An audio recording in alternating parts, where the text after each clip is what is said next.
순간에 화를 참지 못하고 감정을 그대로 표출하다 못해 범죄로 이어지는 이른바 분노범죄가 심각해지고 있습니다. 강서구 PC방 살인 사건 피의자 김성수의 결정적 살해 동기는 무시받았다는 분노에서 비롯됐습니다. 안녕하세요, 최유팀입니다. 우리는 직장에서, 가정에서, 심지어 도로에서까지 화를 참지 못하고 분노하는 사람들을 자주 접할 수 있습니다. 왜 유독 근래에 들어서 이런 소식들이 많이 들리는 걸까요? 전문가들은 사회적 변화가 경쟁을 증가시키고 이로 인한 사회적 박탈감과 스트레스가 주요 원인이라고 얘기합니다. 심리학에서 분노를 초래하는 것은 타인의 잘못된 행동에 대한 반응이며 그 행위가 고의적이고 부당한 것이라고 느낄 때 나타난다고 말합니다. 스위스 심리학자 셰러와 독일 심리학자 월버트가 37개국 대학생 약 3천여 명을 대상으로 분노의 감정을 느끼는 상황을 조사 연구했는데요. 그 결과에 따르면 자신이 공정하게 대우받지 못하는 느낌이 분노를 일으키는 주요 원인이라고 얘기합니다. 그렇다면 분노는 항상 잘못된 건가요? 인간의 역사를 되돌아보면 답은 절대적으로 필요했다입니다. 진화 심리학자들은 인간의 진화 과정에서 사나운 짐승과 외부 침략 등과 같은 생존의 위협으로부터 자신과 자신의 공동체를 보호하기 위해 분노는 꼭 필요한 생존 본능이라고 주장합니다.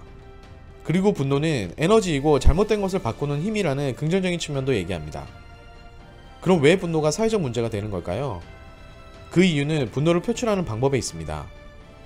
혹자는 정신적 건강을 위해 분노를 표출하라고 주장합니다. 우리도 일반적으로 분노는 표출해야 풀린다고 알고 있는데요. 그런데 심리학자들은 그 주장이 잘못됐다고 얘기합니다.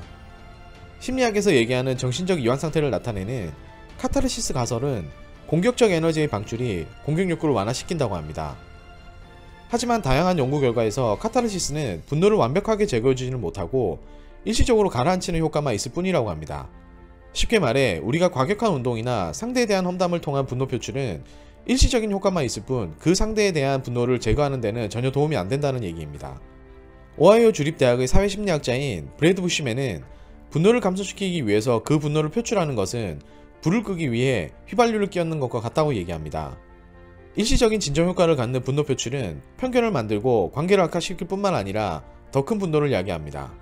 여기서 우리가 특히 주의해야 할 점은 분노 표출이 심리적인 보상으로 느껴졌을 때 그 행위가 습관이 된다는 것입니다. 예를 들어 스트레스 받은 상사가 부하 직원에게 화를 내므로써 자신의 부정적인 감정을 해소할 수 있다는 사실을 알게 되면 다음번에 짜증나고 긴장을 느낄 때 또다시 폭발할 가능성이 커진다는 겁니다. 그럼 이와 관련된 사례를 한번 보시겠습니다. 나사원, 야 이 자식아, 니 어디서 말 듣고고? 죄송합니다, 제가 미쳤나 봅니다. 어쭈 요것 봐라, 먹히네. 다음에 또 그러면 더 지기 삐야지. 처음 시도해본 꽁트 잘 보셨나요? 부끄럽네요. 그럼 이제 우리는 분노에 대처하는 방법이 무엇인지 알아보도록 하겠습니다. 전문가들은 다음과 같은 두 가지를 제안합니다. 첫 번째는 기다려라입니다.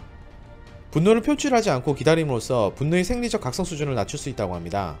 전문가들은 충분히 기다리기만 하면 어떤 정서적 감정도 누그러뜨릴 수 있다고 지적합니다.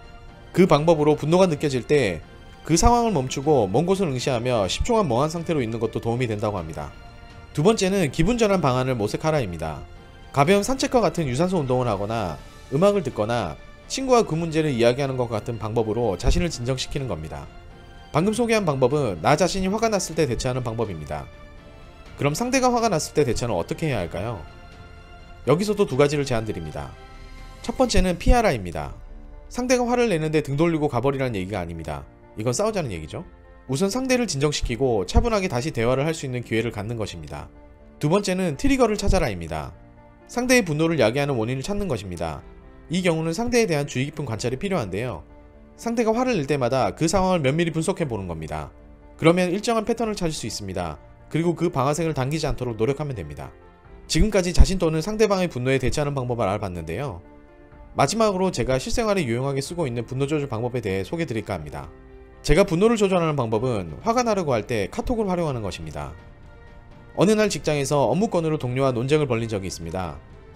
진지하게 토론을 하다가 갑자기 동료가 팔짱을 끼고 인상을 쓰면서 경향된 말투로 대화를 하기 시작하더군요. 그때부터 서로는 토론의 쟁점보다 감정에 치우쳐서 대화를 하게 됐습니다. 물론 그런 대화가 좋게 끝날 리가 없겠죠?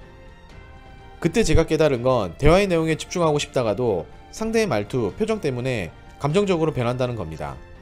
그래서 이후부터 저는 상대와 대화를 하는 과정에서 화가 나면 대화를 멈추고 카톡으로 얘기하자고 제안합니다. 다시 말해 태도, 말투, 표정, 몸짓 등과 같이 서로의 감정에 부정적인 영향을 주는 요소를 차단하기 위해서 카톡을 활용하는 것인데요. 카톡과 같은 메신저로 대화를 하면 오로지 그 내용에 집중하게 되고 보다 이성적인 대화가 가능하게 됩니다. 여러분도 대화를 하는 과정에서 분노를 느낄 때 꼭 한번 이 방법을 활용해 보시기 바랍니다. 분노라는 감정은 인류가 탄생한 이후로 인간이라면 누구나 느끼는 감정입니다. 하지만 그 감정을 어떻게 표현하고 사용하는지가 영웅과 범죄자를 구분짓는다고 생각합니다. 가장 좋은 것은 분노를 느끼지 않는 환경을 만드는 것이 아닐까요? 저는 더 유익한 내용으로 다시 찾아뵙겠습니다. 지금까지 초이팀이었습니다. 감사합니다.